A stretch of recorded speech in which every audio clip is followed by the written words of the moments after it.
Hey everyone, and welcome back to the channel. Today, I've got a story for you that blurs the line between ancient myth and modern-day horror.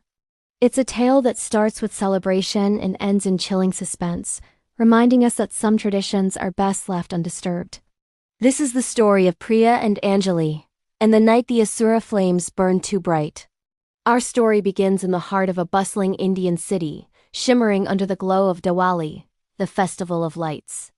The air is thick with the sweet scent of marigolds and jasmine, the sizzle of street food, and the joyous laughter of families. Among the celebrating crowds are two best friends, Priya and Anjali. Priya, a history student, is fascinated by the ancient stories her grandmother used to tell her. Anjali, a practical software engineer, loves the festival for its energy, its food, and the sheer spectacle of it all. They've been friends since childhood, their bond as strong and bright as the festival lights surrounding them. This year Diwali feels different. There's a new buzz in the city, a whisper of something extraordinary. A mysterious vendor has set up a stall in a shadowy corner of the main market, away from the usual fireworks sellers. His stall is draped in deep crimson cloth, adorned with strange, unfamiliar symbols. He sells only one item, a type of firework he calls Asura flames. He claims they are not just fireworks, but a direct link to the ancient spirits of the past, promising a display unlike any other. He speaks in riddles, his eyes gleaming with a knowledge that seems far older than he is. Priya is immediately captivated. The name Asura resonates with the tales of powerful, often malevolent beings from Hindu mythology. She sees a chance to connect with the very history she studies. Anjali is skeptical, warning Priya that it sounds like a gimmick, a way to sell overpriced fireworks to tourists and dreamers. She points out the normal, colorful rockets and sparklers, urging Priya to stick with what they know. But Priya's curiosity is a powerful force. The vendor explains that the Asura flames are crafted with rare ritual incense, ingredients once used by ancient priests in summoning rites. He claims they don't just explode. They call out into the void. Ignoring Anjali's pleas, Priya buys a large ornate box of the Asura flames, her heart pounding with a mix of excitement and a sliver of fear. As dusk settles and the sky darkens to a deep indigo, the city prepares for the grand fireworks display. Families gather on rooftops, their faces turned upward in anticipation. Priya and Anjali find a spot on Priya's apartment terrace, which offers a panoramic view of the city. While Anjali sets up the traditional sparklers and flower pots, Priya carefully unpacks the Asura flames. They look ancient, wrapped in dark, brittle paper, etched with more of those strange symbols. The fuses are thick and black, feeling more like dried roots than modern wicks.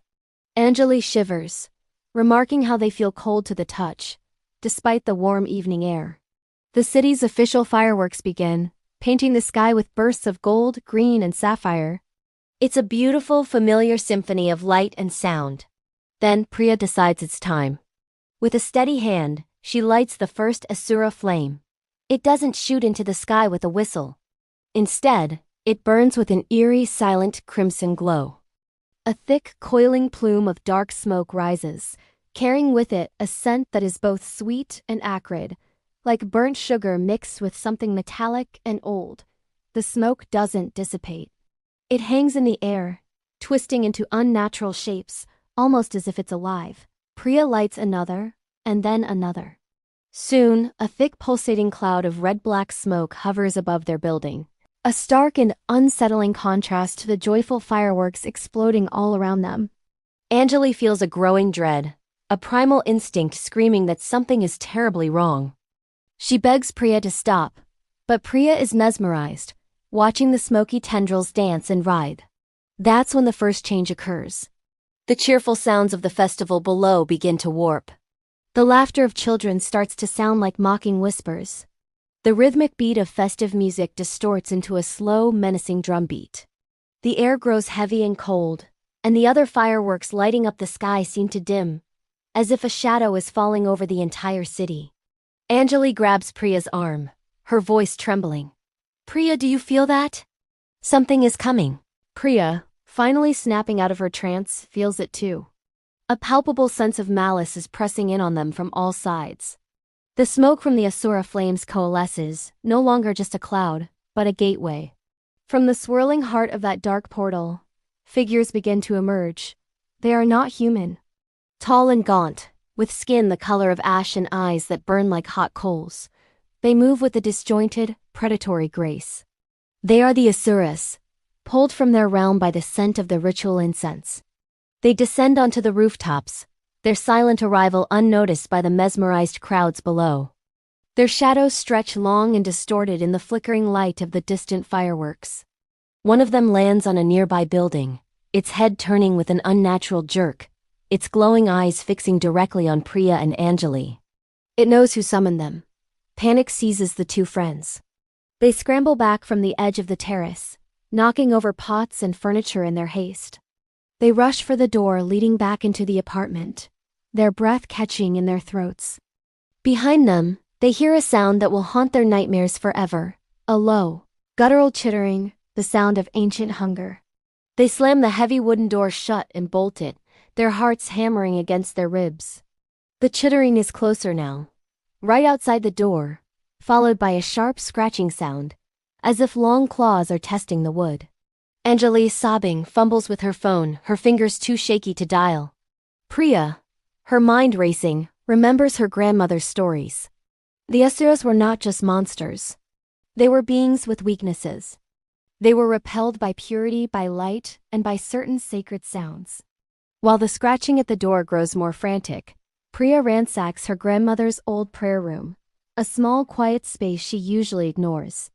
She finds a small brass bell and a box of pure camphor, items used in daily worship. Her hands shake as she lights the camphor in a small dish. A clean white flame springs to life, its pure medicinal scent a stark contrast to the cloying smoke of the Asura flames still lingering outside. She begins to ring the bell, its clear, high-pitched chime cutting through the oppressive silence. Anjali joins her, chanting a prayer she hasn't recited since childhood, her voice gaining strength with every word. Outside, the scratching stops. The guttural chittering turns into a furious hiss, a sound of pain and frustration. They hear heavy, thudding footsteps retreating from the door. Through the window, they see the demonic figures recoiling from the building, their forms seeming to flicker and dissolve wherever the sacred sound of the bell touches them. The pure white light of the camphor flame seems to push back the encroaching darkness. The Asuras, unable to stand the purity, begin to retreat, melting back into the shadows from which they came.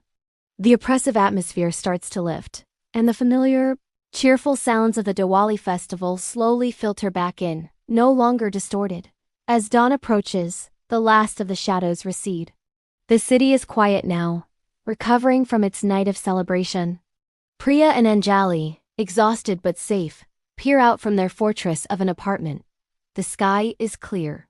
The box of Asura flames sits on the terrace, a sinister relic of the night's terror. They know they can't just leave it there. Together, they carefully take the box, drive to the oldest bridge in the city, and cast it into the deep, flowing river below, watching until the water swallows it completely. When they return to the market later that day, the mysterious vendor's stall is gone. It's as if he was never there. No one else seems to remember the strange, crimson-draped stall or the man with the ancient eyes. For Priya and Anjali, Diwali will never be the same. It's no longer just a festival of lights, but a reminder of the darkness that waits just beyond our understanding. A darkness that can be summoned by something as simple as a firework. They learned a terrifying lesson. Some myths are not just stories, and some flames are meant to remain unlit. So, what do you think? A chilling tale for a festival of lights, right? It makes you wonder about the ancient traditions we've turned into simple novelties. Let me know your thoughts in the comments below. Have you ever heard stories like this from your own culture? Thanks for watching. And if you enjoyed this story, don't forget to like, subscribe, and hit that notification bell so you don't miss the next one. Stay curious and stay safe.